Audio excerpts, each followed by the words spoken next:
Yes, Stephanie. Some people don't like the cracks. Ooh, Can you work on somebody without cracking their back or their neck? perfect. Good question. The cracking question.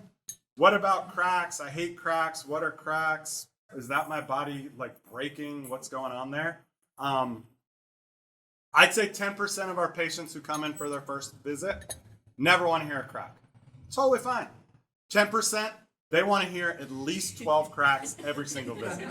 That's totally fine too. The middle 80% is the lion's share of what we see, and what they say is, whatever works, just get me back to what it is I love. So we have tons of tools, and in order to work in our office, you have to be able to fix someone without cracking just as easily as you fix someone with cracking. And you need to be able to figure out a solution for them because everyone's different.